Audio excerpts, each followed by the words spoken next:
Uyu munsi tuganire ku baturage b'Abamasayi.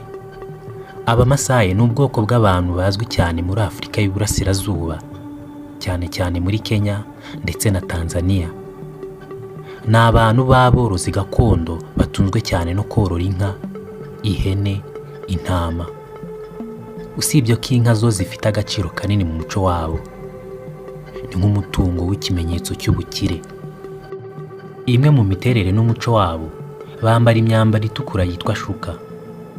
Bazwi ku gusimbuka hejuru mu mbyino zabo gakondo. Ikindi kandi baba mu nzu zubatswe n'ibyatsi n'ibyondo, zimwe iwacu tuzi nk'ibigonyi. Ikindi kandi ugomba kumenya ku Bamasayi ni uko bagira ururimi rwabo rwihariye. Bavuga ururimi rwitwa Ma. Abenshi banavuga Swahili n'Icyongereza, cyane cyane abo muri Kenya.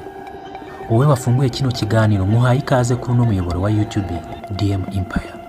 Kanda subscribe kugira ngo ibiganiro nk'ibi bitazajya bigucika.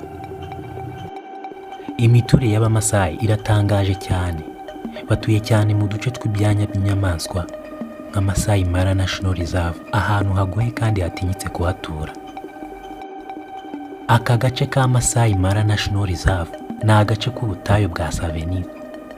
Ni ahantu hatarinzwe na gato mu majyepfo y'uburengerazuba bwa Kenya, hafi n'umupaka wa Tanzania. Hano hantu ni ahantu hatarinzwe kuko haba inyamaswa.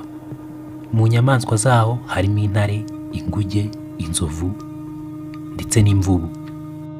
Bivugwa ko kandi ako karere cyangwa se ako gace karimo ibishanga by'ibyatsi n'imisozi miremire, kandi gakishijwe n'imigezi ya Mara ndetse na Terek.